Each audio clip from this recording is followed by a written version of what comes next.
La primera pregunta la dirijo al compañero Guillermo Ramírez, y creo que es una pregunta que es importante para comenzar el diálogo. Dice: ¿cuál podría ser el modelo económico compatible con el Evangelio y la esperanza del reino de Dios? Así que tiene un par de minutos.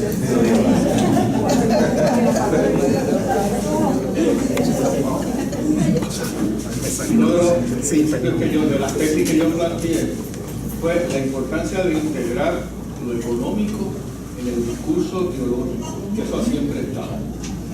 Lo otro, criticar cualquier economía, el nombre que tenga, que no esté al servicio del pueblo, hay que criticarla.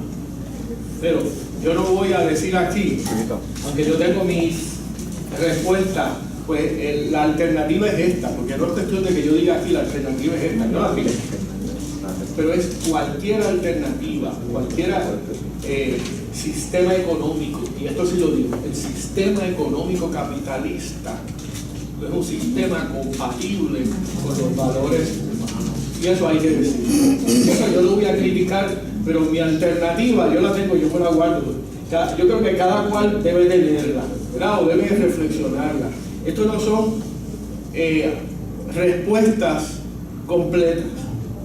Si ahora uno propone, por ejemplo, yo sí creo en el cooperativismo, la importancia de fomentar el cooperativismo con una mezcla.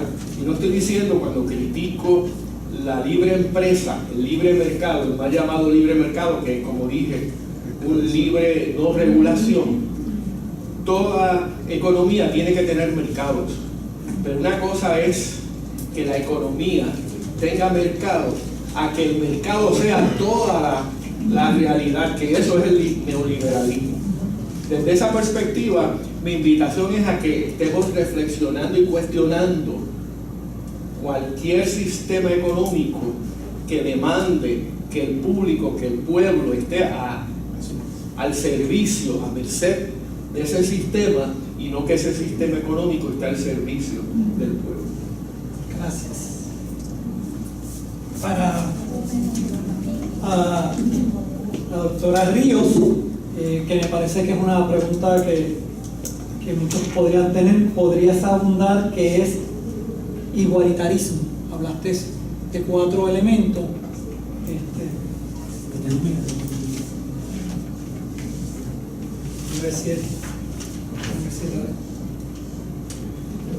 No, es que me pusieron. Es para, realmente, es que pusieron tu nombre, entonces, okay. ¿Podrías, Ismael, podrías abundar en lo que hablas de que es igualitarismo? La teoría egalitaria lo que propone normalmente son 2 puntos. Uno es a nivel político y otro es a nivel económico. Al nivel político, ¿me oye? Sí. A nivel político lo que plantean es que todos los ciudadanos, todos los miembros de la comunidad tienen el mismo derecho político universal, ¿no? Voto, crítica, expresión, todos tienen lo mismo. A nivel económico permiten ciertas desigualdades. ¿Por qué hay desigualdades? Porque los seres humanos somos libres. Si yo le diera a cada uno de ustedes $100 hoy y de aquí a 6 meses le digo, nos reunimos para ver el qué pasó, ¿cuál es su sospecha? Bueno, Puerto Rico lo gastaría. Dime, ¿a qué ya metió a Puerto Rico completo? Lo invertiría en el producto para un compromiso futuro. Bueno, esa es una, ¿no? Otra puede ser ¿qué? Ahorrarlo. ¿Perdona? Fiscalizar para que lo suelte. ¿Para qué usarte? Alguno lo puede meter debajo de la almohada y lo deja ahí tranquilo. Otro lo puede regalar a una caridad. Otro lo puede invertir a ver si hace. O sea, la libertad te va a hacer que los $100 que yo te di, ya que a 6 meses, vamos a tener cantidades distintas. O sea, van a haber desigualdades que son parte del intercambio humano, ¿no? Entonces, el igualitarismo lo que te dice es, ok, aunque hay desigualdades, ¿Cómo las regulamos? Pues una forma de regular las desigualdades es pedirle a los que están peor en la sociedad que estén de acuerdo con la desigualdad que se esté dando. Yo permito que tú tengas más si a mí me conviene. Entonces tú lo puedes consultar. En esa teoría, el impulso es que la desigualdad no se salga de madre, ¿no? El compañero dijo que lo que le molesta del neoliberalismo es precisamente que permite que la desigualdad sea infinita, porque solamente mira la libertad.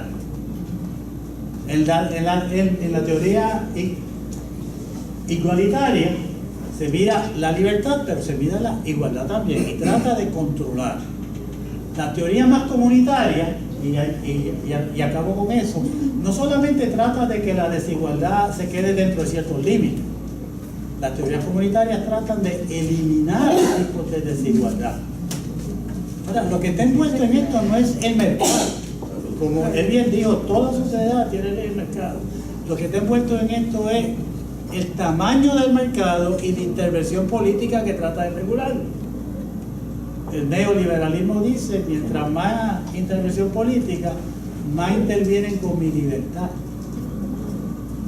Más me dicen que lo que yo produzco se lo tengo que dar a otro. Los comunitarios dicen, pues sí, así mismo es. Y los igualitarios dicen, a cierto nivel sí, pero no todo. ¿Ayuda eso con la explicación? ¿Era eso lo que estaban preguntando? Ok. Muy bien. Ahora sí, para la doctora Palmira, ¿cómo podría desmantelarse? Y aquí puedes escribir, vas a poder hacer la tesis doctoral en esto. Sí, sí. ¿Cómo podría desmantelarse la plataforma de exclusión y discrimen si en círculos teológicos y en templos tal exclusión se integra a la doctrina? Yo creo que hay que hacer la tesis doctoral.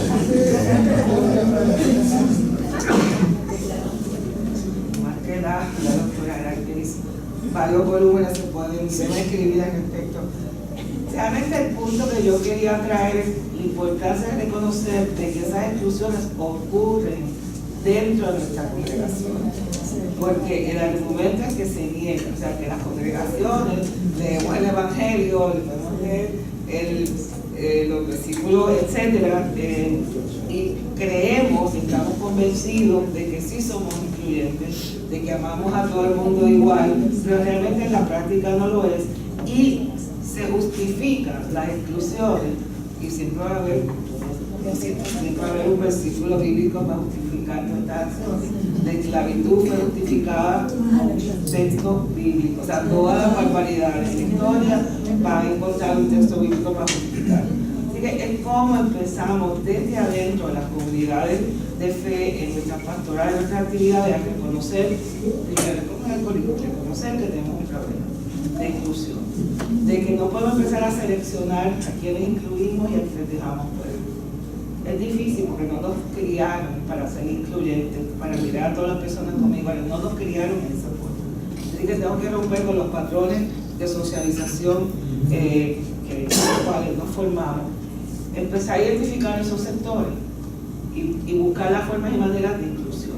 Así que es un ejercicio constante, inclusive, y por eso el texto en todos los documentos de derechos humanos de cualquier condición es porque reconocemos que van a existir sectores que hoy no los ven, están al lado de nosotros y no los reconocemos, o que pueden condiciones crear nuevas formas de exclusión y marginalidad, y también que están igualmente protegidos. Así que este es un reto, y por eso el ejercicio, les recuerdo que casi se fue el aire, el oxígeno del salón de clase cuando traje la última tabla, donde empezaba a preguntar, pero ¿cómo vamos a hacer esto? Pues sí, un ejercicio, empezar a reflexionar de cómo nosotros realmente practicamos el discrimen dentro de nuestra congregación, cómo condicionamos la participación en nuestra propia congregación. Y el primer ejercicio de reconocer, del reconocimiento y empezar a superar eso. Yo estoy convencida de la necesidad de hacerlo porque, y fue la razón por la cual yo quise venir al seminario, es que si se empieza a trabajar eso en las iglesias, podemos tener un gran impacto social. Pero si las iglesias son el primer ejemplo de exclusión, fíjense la sociedad puertorriqueña, o sea, jamás vamos a superar esto. Así que es un ejercicio que tenemos que asumir plenamente, conscientes de las dificultades, porque en algunas áreas la presión para no hablar viene de adentro. O sea, las presiones son internas de evitar ciertos temas. Y nuevamente la selectividad es lo que tenemos que empezar a combatir y reconocer de que va a ser difícil asumir algunos temas. Pero si miramos la historia, yo digo a mis estudiantes, mira, en el siglo XIX estaban prohibidos los matrimonios mixtos, racialmente mixtos. En la Iglesia Católica había el libro de blancos y el libro de negros y pardos. Entonces los matrimonios racialmente estaban prohibidos, pero no estaban prohibidos. Y eso tenía una justificación teológica y bíblica, ¿no? Eso se superó. Hoy en día, ¿cuál es el reto? Pues la comunidad gay, y van a surgir otras comunidades que vamos a identificar como no deseables o indeseables en nuestras comunidades, así que son parte, ¿no?, de la lucha. Pero me reitero, el primer paso es reconocer que existe en nuestras comunidades. Gracias. Y un poco en la línea de esta pregunta para el compañero Wilfredo, ¿qué implicaría para la iglesia trasladar la vida del altar a la plaza pública con una agenda liberadora? Así que un poco va en línea. Yo creo que ese es el desafío que tenemos todos en la iglesia.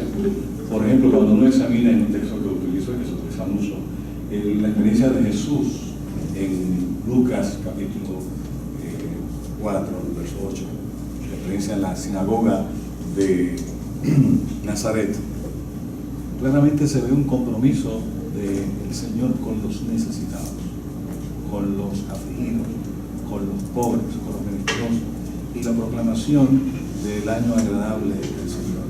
O sea, lo que yo estoy tratando de formular es que el culto en la iglesia no puede terminar en la iglesia. El culto en la iglesia tiene una segunda parte en la plaza pública. Y la mejor ilustración que utilizo está en el escrito. Un deporte en Estados Unidos que yo no lo conozco bien, pero la mayoría de la gente lo conoce, que es el fútbol americano. El fútbol americano tiene dos tiempos. El tiempo que yo le llamo de huddle, el abrazo, donde los jugadores se juntan para planificar la jugada que van a hacer. Pero tienen cierto tiempo para estar ahí. Si se extiende del tiempo, pierden entonces tienen una penalidad. Luego de esa experiencia del abrazo, tienen que irse al campo de juego para realizar en el campo de juego lo que planificaron en el abrazo. Pero claro, en el campo de juego tienen un equipo enemigo que no le va a ser muy fácil hacer la tarea. Así que de igual manera yo creo que la iglesia, el tiempo de la adoración en el culto de la iglesia es el tiempo de preparación, de formación, para salir al tiempo de realizar en la plaza pública lo que nosotros planteamos en la iglesia. O sea, nuestro desafío es no dejar el culto o la experiencia en las cuatro paredes y entender que en la plaza pública tenemos dos alternativas, además de la proselitista, que es la que realmente realizamos, la de justicia social. O sea, parte del mensaje de la iglesia es manejar la justicia social desde la perspectiva del Evangelio.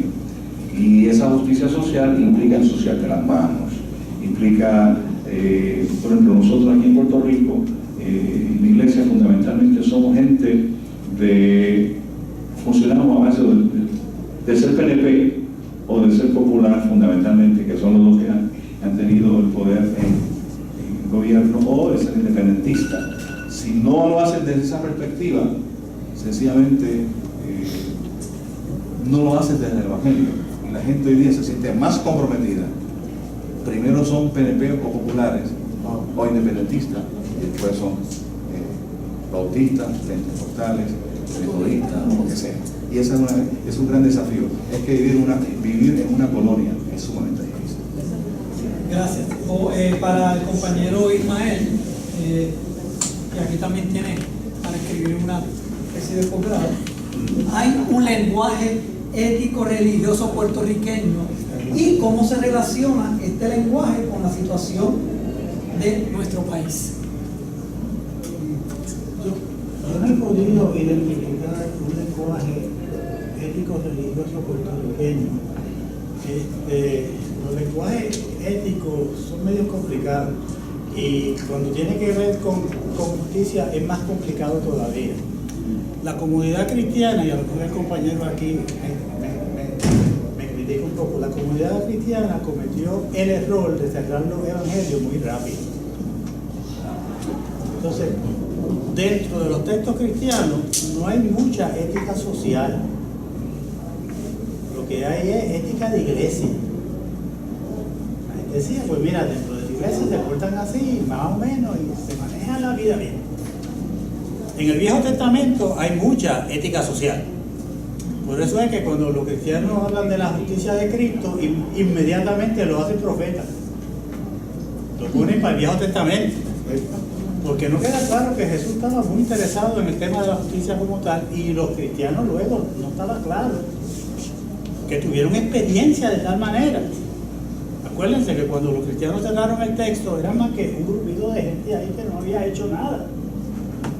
Los judíos habían tenido imperio, habían hecho relaciones internacionales, habían tenido que dirigir economía, habían tenido que hacer montones de cosas.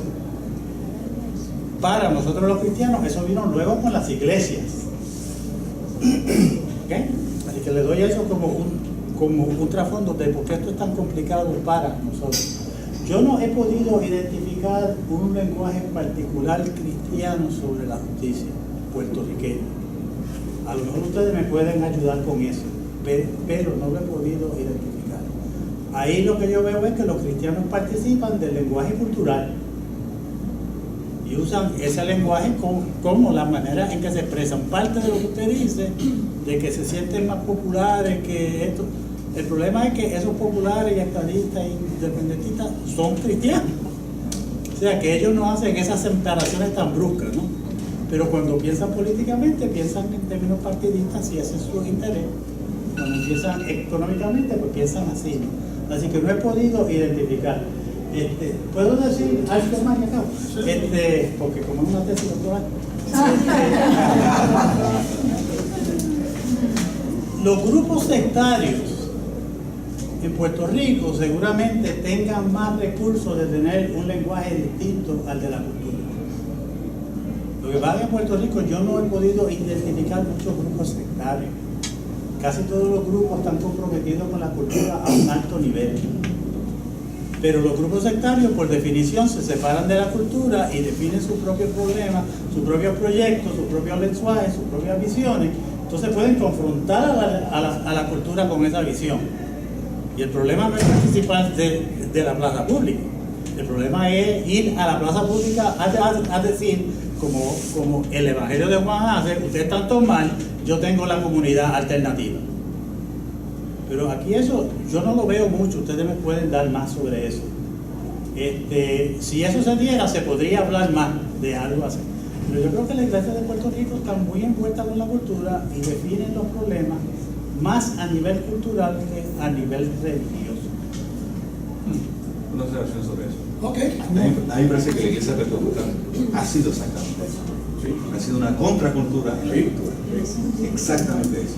O sea, la Iglesia Pentecostal ha ido, ha planteado, esta es nuestra teología, esta es nuestra manera de ver el mundo, y nosotros confrontamos al punto que nos sacaron de la corriente cultural del país y notamos lo que hace muchos años Richard Niebuhr llamó la contracultura, ¿no? Cristo en contra de la cultura, ¿no? Entonces formamos nuestra propia cultura, pero formar nuestra propia cultura es también separarse del lugar donde tú tienes que encarnarte. Y entonces eso crea el problema de la iglesia pentecostal, que nosotros no somos de este mundo porque vamos para el cielo. Y nuestro interés no es lo que ocurre. Si hay alguien que no come o tiene problemas, aquí en la comunidad ese no es mi problema.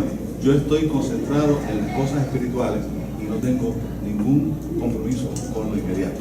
Esa es una... No se preocupe, vamos a tener un momento donde vamos a poder interactuar, así que déjenme terminar con algunas preguntitas. Para Palmira, ¿existen estadísticas, estudios, data acerca del tema de los derechos humanos en la iglesia?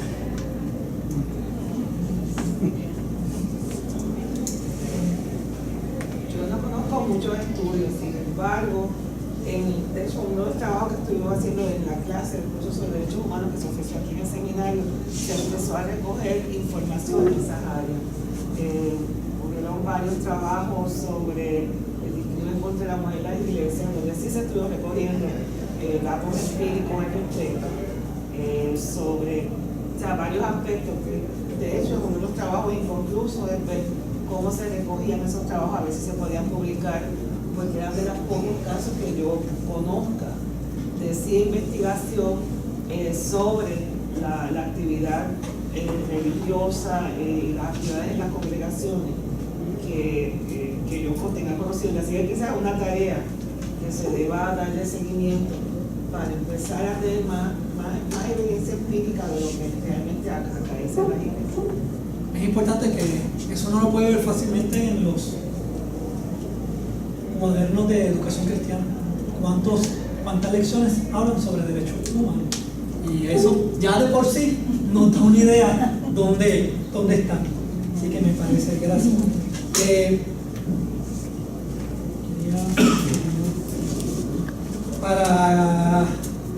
Para Guillermo,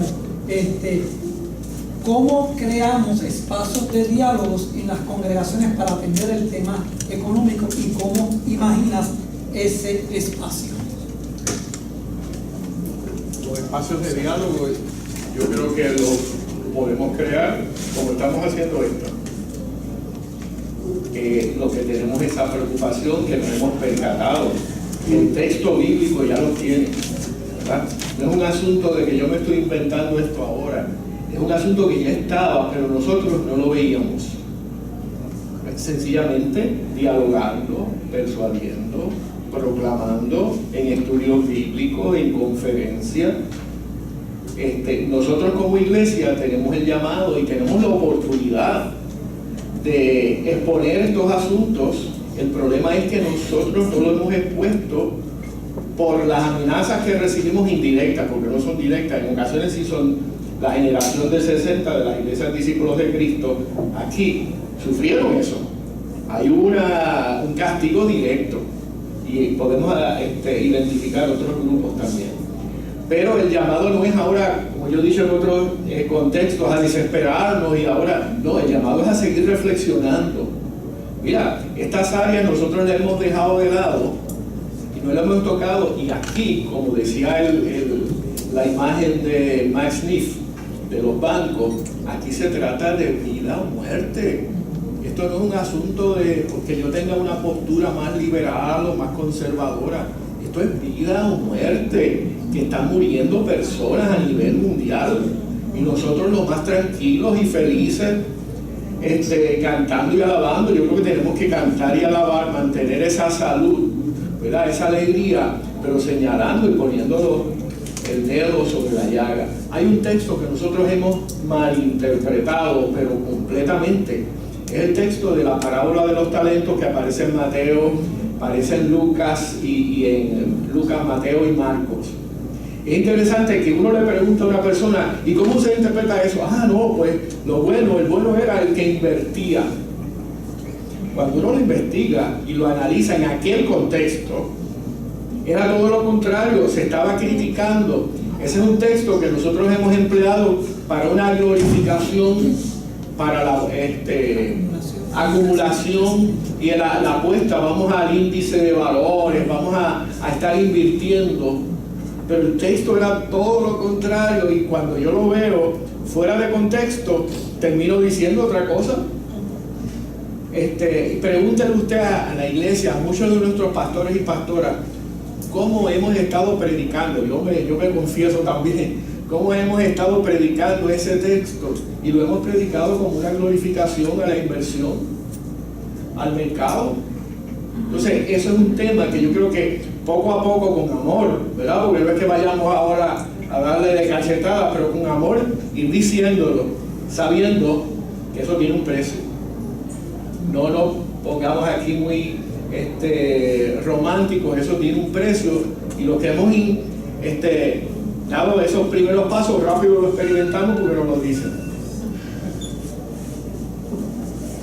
Para el pastor Estrada, ¿cómo se mueve el altar a la plaza sin imponer valores ni establecer una teocracia? Quizás es una de las preguntas más importantes en estos momentos en nuestro país. Sí, yo creo que eso es bien importante. Es una de las cosas que a lo largo de mi vida yo he tratado de mirar, y es que nosotros no podemos imponer nuestra fe. La fe uno la vive y llama a las personas a que sigan a uno, compartan con uno. Pero la tradición más conservadora en Puerto Rico, evangélica, intenta lograr imponer su fe a través de la Constitución. Vamos a lograr que esto se establezca en la Constitución para que todo el mundo tenga que hacerlo de esta manera. No, yo creo que el culto de la plaza pública, lo que he oído, y yo no he tenido tiempo de examinarlo, que está en la monografía. Lo que yo estoy diciendo es, la fe en el santuario tiene que ser una fe auténtica en el caminar social. O sea, en ese caminar social, usted comparte no solamente el aspecto proselitista, sino el aspecto de justicia social, porque el Evangelio tiene los dos componentes. El componente fundamental de la iglesia puertorriqueña, no solamente de la iglesia pentecostal, la iglesia puertorriqueña ha sido el proselitismo. Vamos afuera al culto para hacer un culto, invitar a la gente a que se convierta y acepte a Jesucristo como Señor y Salvador. Una vez logramos eso, ya lo hemos logrado todo. Así que lo que yo estoy planteando a mi iglesia, mi gente, es: hay otras cosas que son parte del Evangelio, es participar del dolor, de los llantos, de la aflicción de ese pueblo y sacarlo de la invisibilidad a la felicidad amorosa del Evangelio. Y eso, como único puede hacerlo, es cuando el culto se va del santuario a la vivencia social de todos los días. La plaza pública no es solamente un espacio en particular, es la vida del pueblo. La compañera Palmira quiere agregar a ese comentario. Sí, quería agregar que más allá de los intentos de enmendar la Constitución para atender la separación de Iglesia y Estado, también se manifiesta en otra forma. Por ejemplo, el chantaje a la legislatura, donde se ha pedido, se ha impuesto medidas legislativas que definen, por ejemplo, la familia ideal de la familia de mamá y papá, cuando realmente es la minoría en estos momentos. Y eso se manifiesta en leyes que le dan prioridad, por ejemplo, a las parejas casadas para adoptar. Y entonces, habiendo tantos niños y niñas que en posición, necesidad de encontrar familia, pues no se le da prioridad a las personas solteras. Y eso fue presión de grupos religiosos. Igualmente, el que no tengamos una educación con perspectiva de género es parte de esa presión. Y también se manifiesta el hecho que ambos gobernadores, el pasado y tienen una oficina de asuntos religiosos en Fortaleza. O sea, y yo esperaba que lo hubiera eliminado esta oficina, pero no, le continúa. Y es un reconocimiento del uso político de las iglesias para adelantar agendas. Entonces esas son las cosas que uno tiene que en un momento empezar a decirlo públicamente, porque es un sector del que está hablando y el resto estamos bastante callados. Entonces por eso prevalece esta visión, y alguna gente habla de las iglesias como horrores, pero es porque es una visión la que está prevaleciendo y la que está imponiendo política pública en el país. Voy a añadir 2 puntos rápidos sobre las oficinas de fe. Miren, la razón número 1 por qué esa oficina no existe es porque hay millones de dólares asignados. No es porque el Estado, el gobernador quieren promover la religión. No, es porque hay millones, literalmente millones de dólares disponibles para eso. Así que eso yo creo que también debemos dejarlo claro en ese sentido. No es el corazón bueno de un cristiano, sino que hay millones de dólares. Y eso yo creo que hay que reconocerlo y hay que trabajarlo. Y en segundo lugar, yo creo que es importante recordar a aquellos que hayan podido estudiar el proceso de la Constitución en Puerto Rico, quienes empujaron la libertad religiosa y la separación de la iglesia y el Estado en la Constitución de Puerto Rico fueron los grupos evangélicos. Usted lee las minutas de la Constitución y todos los días el secretario decía: nos llegó la carta de la denominación tal y tal y tal para que se incluya dentro de la Constitución de Puerto Rico el estatuto de separación de iglesia y Estado y libertad religiosa. Y ahora somos nosotros, o por lo menos ese sector evangélico, el que está buscando derrotarlo. Así que para que vean un poco nuestro... Claro, y nosotros lo hacíamos porque sabemos que la Iglesia Católica... Éramos minoría. Sí. Éramos minoría. Sí, correcto. Así que, pero eso es un poco para que conozcamos nuestra historia, que a veces se nos olvida. Voy a hacer 2 preguntas más, no tengo para todos, así que voy a aprovechar. Quería... para Guillermo, ¿qué pasos prácticos puede tomar el seminario para que los concilios puedan ser más inclusivos con el tema de la economía fuera de la mayordomía? Nuevamente, la educación.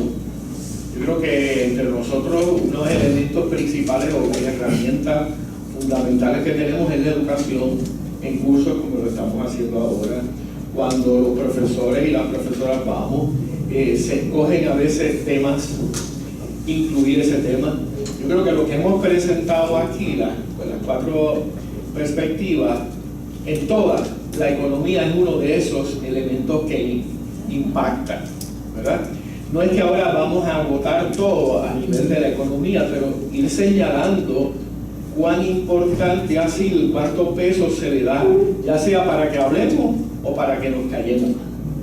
En ese sentido, sugerir a la iglesia, nosotros los cursos aquí que damos, el seminario, yo creo que en ese sentido ha estado comprometido para ir dialogando sobre esto. Eso requiere que empecemos a explorar otras áreas que hasta el momento no las habíamos explorado.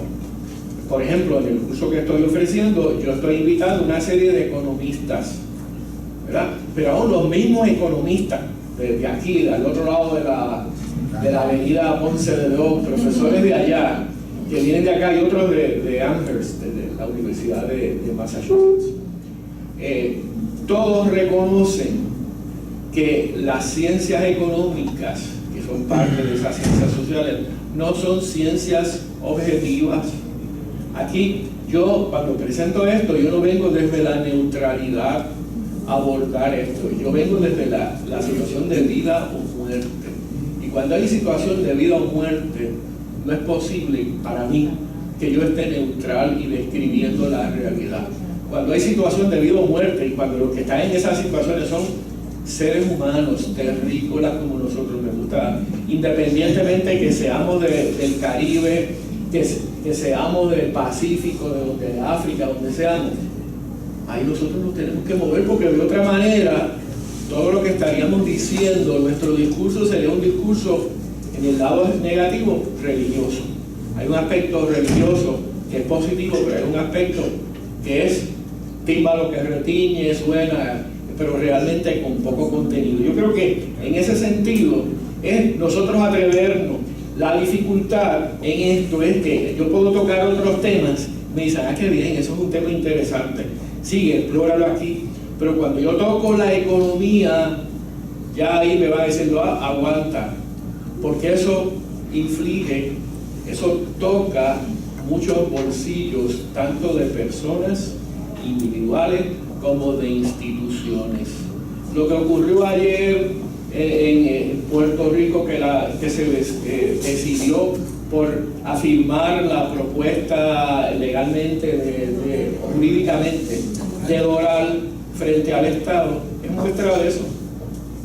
Ahí cuando se llega al asunto económico, ya las implicaciones son también de vida o muerte. Y los que tienen, ahí no hay tal cosa, te puedo decir, Dios te bendiga, y por otro lado, al que mataron, Doral que vino a hacer la investigación, este hombre que murió, no fue por casualidad un loco que le disparó. Eso es obvio, eso estaba ya planificado, hay muchos millones. Y en ese sentido nosotros tenemos que quitarnos las máscaras de ay bendito, amémonos unos a los otros. Realmente tenemos que decir, no nos estamos amando. No nos estamos amando. Eso es una búsqueda que lo hacemos, pero no nos estamos amando cuando ponemos en el filo, en el nivel, tanta humanidad que muere por asuntos y decisiones económicas. Pero en última instancia, el llamado de nosotros es a seguir enseñando, abriendo espacios, creando esferas donde se pueda discutir con la misma perseverancia que lo hacemos para asuntos de derechos humanos, para asuntos de adoración, para asuntos de comprender lo que es la ética y la justicia. Para la compañera Palmira, ¿cómo ve el proceso de educación especial en este momento? Pues la dejé porque tenía que hacerla. No, para mí es un claro ejemplo de un fracaso por parte de todas las administraciones. No es por ausencia de señalamiento. Cuando yo estaba en la comisión recuerdo que se hizo una investigación al respecto y mucho de lo que se está denunciando hoy estaba ya identificado entonces, hace casi una década de eso, con unos 2 otros estudios posteriores, y la inacción del Departamento de Educación y todos sus componentes. Porque en este caso tengo que señalar que siempre recuerdo con mucha pena la postura que tomó inclusive la Federación de Maestros en ese momento, que me tomó de sorpresa porque yo esperaba un apoyo de ese sector y no. Su postura era que había que defender los derechos de los maestros y que ellos, inclusive los PEI, ellos iban con una representación sindical, no los derechos de los niños y las niñas. Igualmente, y quiero también traer que uno de los hallazgos de ese trabajo fue que el negarle los derechos a los menores tenía un gran impacto sobre la familia. Encontramos muchas altas tasas de divorcio, porque muchos matrimonios no aguantan el empuje de tener que lidiar con unos niños y unas niñas que no reciben servicio y la presión de las citas, etcétera, que muchas mujeres quedaban solas cuidando a estos niños, mujeres profesionales que no podían continuar con sus carreras. O sea que el impacto también de una dimensión de género muy grave que en esta discusión se ha perdido. Así que realmente es uno de estos ejemplos, ¿no?, de fracaso de múltiples violaciones que van complicándose con el agravante ahora de que esa población, en el caso de Rosalía es emblemático, de que ya esa niña no tiene derecho ni siquiera bajo el litigio que iniciar, porque ya ella, por su edad, ya no está en la escuela, en el sistema educativo de Puerto Rico. Hay una población adulta creciente que no recibió servicio y que realmente tiene menos acceso. Así que es un problema que realmente tiene un potencial de ser mucho más complicado, más amplio que lo que se está discutiendo en el sistema educativo. Igualmente recuerdo que cuando testificaron los de instituciones juveniles, ellos allí dijeron de que casi una cuarta parte de los jóvenes de instituciones juveniles tenían problemas de aprendizaje. Y la pregunta es que ustedes hacen al respecto, pues nada, ellos lo diagnostican y asumimos que son niños y esas niñas se gradúan para las cárceles de Puerto Rico. Porque no es que no tengan capacidad cerebral, sino que tienen formas diferentes de aprendizaje. Entonces, este es un problema que tiene muchas aristas y que todavía hemos sido incapaces por los prejuicios de hecho el mismo término incapacidad pues realmente ni se utiliza a nivel internacional, ese concepto no se utiliza. Son formas diferentes de aprendizaje o de confrontamiento, pero que está impactando muchos aspectos de Puerto Rico. Pero hay también entre el mercado, porque si bien el problema es grave, cuando uno mira las estadísticas, digo, o en Puerto Rico hay un gen defectuoso, o son unos instrumentos evaluativos defectuosos, porque en ningún sitio, y muchos amigos me han preguntado cómo es posible que la proporción sea tan alta en Puerto Rico, en el sistema educativo. No sé si continuará, pero entonces era que los mismos que prestaban servicios así eran los que hacían las evaluaciones. O sea, los intereses de mercado también estaban moviendo esta situación, así que y nadie se atrevió tampoco a mencionar ni señalar mucho. Ahora hay un poco de voces tímidas de que hay un problema con la medición. Así que los problemas que hemos estado aquí hablando de ético, de mercado, etcétera, se están también reflejando en el problema de educación especial. Voy a pasar la hoja de evaluación, por favor, todavía no hemos terminado, pero voy a pasar la hoja de evaluación, usted la va llenando, por favor.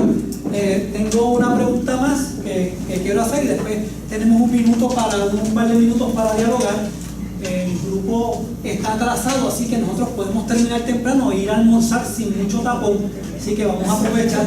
Pero me parece que una de las cosas que dijo Palmira, que me parece que es importante, pero que debemos recordar es no tan solo el problema de la educación especial. Yo estuve yo lo digo con toda candidez, yo estuve con mi psiquiatra los otros días y ella me dijo que es increíble cada vez la mayor cantidad de personas con severas condiciones psiquiátricas en nuestro país. O sea que ya no es tan solo un problema de educación especial, sino una realidad de psiquiatría, es decir, médica. Ella me dice que ha estado viendo jóvenes adultos que le han hecho CT scan y que sus cerebros, sin tener ningún tipo de accidente, ya sus cerebros parecen haber sido parte de un accidente de tráfico, que su cerebro está siendo golpeado de alguna manera, que ya a esa corta edad ya su cerebro tiene las características de una persona que participa en un accidente de tráfico. Así que tenemos que tomar esto más en serio, no tan solo educación especial, el problema de la salud mental que hay en nuestro país, que también se retoma. En esa línea, déjame comentar, si escucharon con cuidado las entrevistas a los familiares de estos dos últimos casos de asesinatos de mujeres. Todos mencionan que eran personas muy buenas, muy decentes, que estaban buscando consejería con sus iglesias. O sea, que realmente aquí hay unos problemas que no estamos manejando adecuadamente, porque no son los típicos que la gente piensa, son la gente igual que nosotros, ¿Y por qué no? Exactamente. y con esa consecuencia. Wilfredo, por favor, tenías un comentario, pero déjame hacerte la pregunta porque la última era para ti. ¿Qué cambios tendríamos que hacer en la iglesia para convertir las esperanzas personales en esperanzas colectivas y públicas? Así que haz el comentario y contesta la pregunta, por favor. Mira, en esa dirección es que quería hacer dos observaciones. Una de ellas es, este tipo de actividad no se puede quedar en la iglesia evangélica, porque estamos predicando el coro, como dicen los amigos. Estamos predicando el coro. Yo creo que de alguna manera, ¿cuál es la noticia de ayer que le dieron a Milipí? ¿No? Esas fueron que cogió todo. Miren dónde está nuestro país, en términos de noticias, la noticia clave del día. Independientemente de que yo no estoy de acuerdo que leen, no tiene nada una cosa que ver con la otra, pero lo que quiero decir es lo que se lleva los titulares. Cosas como estas hay que promoverlas para que la prensa atienda. Aquí hoy se están discutiendo asuntos relacionados con nuestro país que son mucho más importantes de lo que se pueden estar discutiendo en otros lugares. Pero a menos que nosotros hagamos el esfuerzo por lograrlo, otros no lo van a lograr. Hace mucho tiempo alguien me dijo a mí, ¿sabes por qué comemos huevo de gallina y no de pava? ¿Sabes por qué no? Porque la gallina una vez pone un huevo, empieza a cacarear. Y entonces no solamente pone el huevo, sino que lo anuncia, lo vende, lo dice, ¿no? Entonces, en ese sentido, me parece que a nosotros, si nosotros no decimos esto, ¿quién lo va a decir? Yo creo que en ese sentido es importante que está, y a veces hay que moverla de los contextos religiosos. A veces esta actividad hay que moverla de nuestros contextos religiosos, porque la gente dice, eso es solamente para los evangélicos, no es para la comunidad. Lo segundo que quería decirle, y esto por mi edad, en la década del 60 fue fuerte el movimiento de la iglesia evangélica de los jóvenes de aquel entonces en proyectar su trabajo, lo que estaban haciendo en favor del país. Pero no fuimos lo suficientemente brillantes para lograr comunicarle esto a la iglesia. Y la inmensa mayoría de los líderes, Samuel entre ellos, estaba aquí hace un ratito, y los demás tuvieron que un poco salir de la iglesia.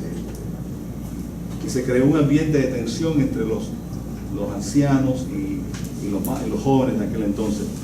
Yo creo que para poder cambiar proyectos en la iglesia hay que conversar, hay que tener el idioma de la iglesia. A veces nosotros somos muy impacientes y queremos transformar a la gente de la iglesia de la noche a la mañana con estos temas que solamente nosotros entendemos, que algunos de ellos todavía no lo han dominado plenamente. Este proyecto debe también diseñar diálogos de cariño. O sea, a veces nosotros somos muy impacientes e intolerantes con la gente que no cree como nosotros creemos. Y entonces eso, en lugar de apoyar el proyecto que estamos haciendo, realmente lo que hace es que coloca barreras y la gente dice que no porque no crea, es porque no cree en nosotros, por la manera, porque a veces los humillamos en ese proceso. Creo que planteaba Juan Ángel cuando comenzaba, que tenemos que diferenciar sin humillar uno a otro. Sí, yo creo que eso es algo que le falta a estos proyectos nuestros, que somos a veces totalmente incansables, pero a veces no usamos la metodología adecuada para convencer a otros del trabajo que estamos realizando. Y la pregunta era... ¿Qué cambios tenemos que hacer para convertir la esperanza personal, ¿verdad? En una esperanza colectiva y pública? Yo creo que lo que les acabo de decir tiene mucho de sí. Yo creo que es exactamente eso. Tenemos que caminar la segunda milla con la gente que no ha crecido o que no ha tenido las alternativas que nosotros hemos tenido, y dialogar ese idioma con ellos e ir poco a poco trayéndolo a la plaza pública.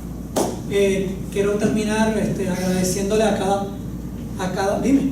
Vamos a reaccionar. Bueno, eso es lo que iba a preguntar. Podemos tener alrededor de 10 minutos para conversar, para entonces bajar a almorzar, o podemos dar un resumen, terminar y bajar. Yo, en este sentido, tenemos esa libertad como grupo en estos momentos, pero solamente tendríamos 10 minutos para esa conversación. Dale, vamos. Okay. Yo lo que quiero es hacer un comentario con respecto a esta cuestión de las oficinas de iniciativas de fe. Eso es un proyecto que comenzó como un proceso de liberación de comunidades bases hispanas en Estados Unidos, específicamente de un grupo de ministros y pastores y pastoras en el área de Pensilvania, en el área metropolitana de Filadelfia, que evolucionó a lo que se llama ahora Esperanza, y tiene hasta una universidad y todo, que una de las ahí está trabajando Elizabeth Conde Fraser como decana. Ellos presionaron a la Casa Blanca, tanto demócrata como republicana, porque en las comunidades latinas de Estados Unidos, a diferencia de Puerto Rico, no hay instituciones. La única institución permanente es la iglesia. Fuera de la iglesia no hay instituciones que sean centenarias. Cuando eso llega a Puerto Rico, entonces se politiza entre rojo y azul. Pero entonces es bien interesante cómo un movimiento que sirve en Estados Unidos para hacer llegar fondos federales a comunidades donde no hay instituciones que los puedan pedir y desarrollar programas, aquí se ha convertido en el chichichijá entre los rojos y entre los azules para lograr votos para una escala. Son dos cosas bien distintas. Entonces, esto es importante porque mucha gente piensa que eso es un embeleco que se inventaron aquí. Eso comenzó, de hecho, eso comenzó con la administración Clinton, porque todo el andamiaje, o sea, Dani Cortés y Luis Cortés, toda la presión vino con la administración Clinton, y eso venía de todos modos con la administración Gore hasta que le robaron las elecciones. Entonces Bush se montó en esa guagua, pero eso es un movimiento que en Estados Unidos no es partidista, aquí es partidista. Bueno, yo creo que el problema no es que sea partidista, el problema es que se ha vuelto proselitista. Exacto. Porque yo creo que el problema no es que sea PNP y popular, el problema es que se cogen los fondos para hacer la ilegalidad de la promoción religiosa, porque en ninguno de nosotros estamos en desacuerdo de que esos fondos sirvan para ayudar a la gente que lo necesita. El problema es que se utilizan para otra cosa que no es eso fundamentalmente. Y para la búsqueda de votos. Y la búsqueda de votos, no, definitivamente. Y yo creo que es importante señalar históricamente sobre eso, que esa administración previa a Clinton, que fue Bush padre, tuvo una política anti-iglesia. que cuando se dio el movimiento de frontera, sobre todo el santuario, comenzó a perseguir las iglesias, a espiar las iglesias.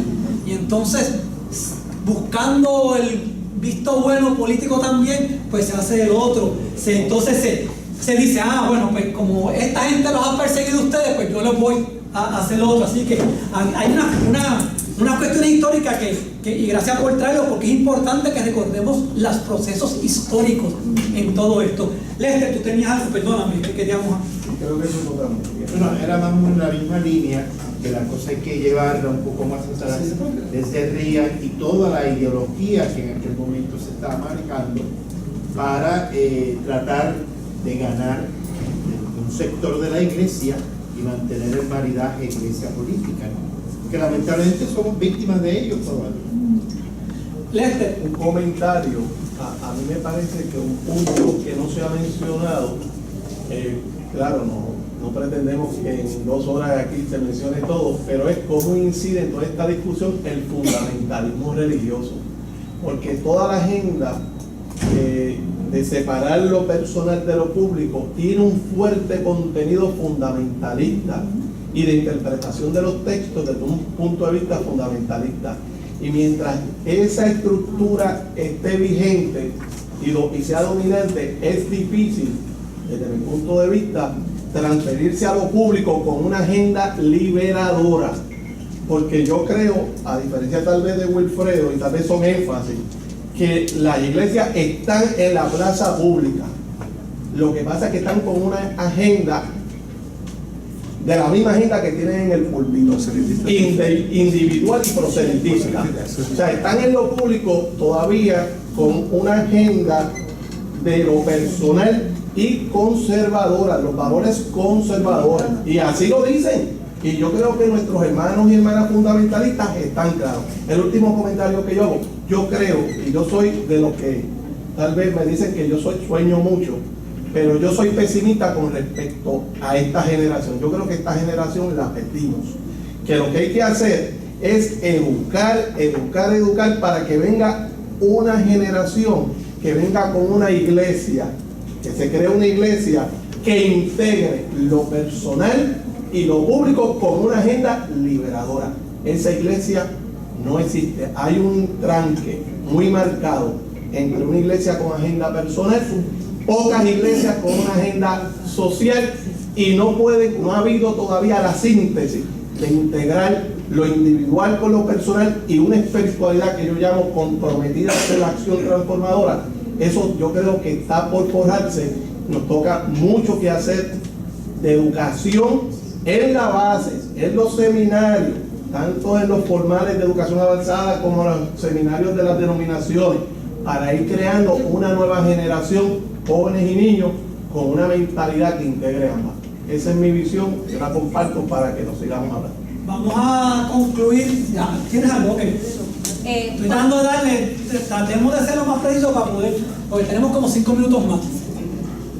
Pues cuando se trabaja el tema, ¿verdad?, de la economía desde la iglesia, eso implica para mí directamente empujar la iglesia desde el rol asistencialista que históricamente ha asumido a uno de lucha, ¿verdad?, de derechos humanos y de desigualdad, porque ahí está obviamente la raíz de lo que estamos viendo, ¿verdad?, en la calle, y eso tiene un costo interno para las congregaciones, ¿verdad?, y tiene un costo en todo el sentido de la palabra, ¿verdad?, y todo lo político, ¿verdad? Y cuando se planteaba esto de mover el culto del altar a la plaza, pues pienso en varias cosas. Pienso que la lucha por derecho y contra la desigualdad tiene sus raíces en la fe y los valores, pero ese no es el fin, ¿verdad? Puede estar enraizada en la fe y eso nos va a mover a una lucha de derechos, pero si el fin es convertir la gente a nuestra fe, pues se pierde, ¿verdad? Se tira por la borda del trabajo, y además implicaría una mirada interna, porque un poco coincido con lo que plantea el compañero. Si salimos a la calle y a la plaza, fenomenal, pero si vamos a reproducir en la plaza el mismo discurso de intolerancia, de atropello que hay dentro de las iglesias, pues vamos, no es un adelanto. Así que tiene que haber un jamaqueo interno que redunde también en un impacto a nivel social. Ok, pues entonces vamos a dar un aplauso, no tan solo a Frita, sino a ustedes mismos por su participación. Les agradecemos su participación.